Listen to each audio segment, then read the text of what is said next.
जराबादाव गोबां बिबांनि गांजा हमनो मोन्दों। बे समाव मोनसे ब्रेकिं निउज। आसामनि जराबादाव गोबां बिबांनि गांजा हमनो मोन्दों। मणिपुरनिफ्राय गुवाहाटी फारसे फैबाय थानाय गंसे ट्राकनिफ्राय गासै 2500 केजिसो गांजा हमनानै मोननाय जायो। गुवाहाटी फारसे फैबाय थानायावनो जराबादाव हमनो मोननाय जायो। दिखांना लाबोनाय ट्राकनि अनजिमाया HR 38T2913।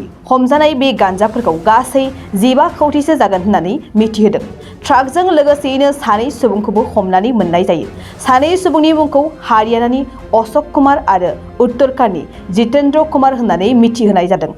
बे खौरांखौ मोननानै आसामनि गिबि मन्त्रि डक्टर हिमन्त बिश्व शर्माया गोजोननायजों आसाम पुलिसखौ साबायखर बावदों।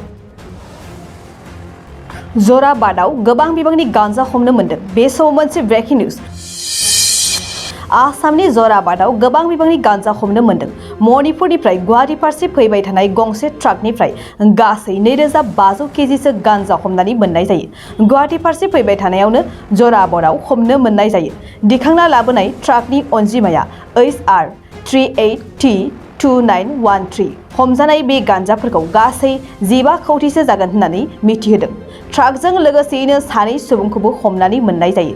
सानै सुबुंनि मुंखौ हारियानानि अशोक कुमार आरो उत्तराखन्डनि जितेन्द्र कुमार होननानै मिथिहोनाय जादों। बे खौरांखौ मोननानै आसामनि गिबि मन्त्रि डक्टर हिमन्त बिश्व शर्माया गोजोननायजों आसाम पुलिसखौ साबायखर बावदों।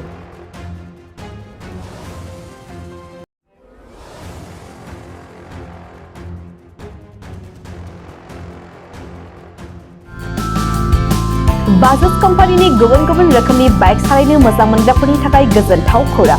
उदालगुरि जिल्ला रौतायाव थानाय ब्रह्म अट'मबाइल्स बाजाज श'रुमआ लाबोदों नोंथांनो कालि फुजानि दामाका स्पेशेल अफार।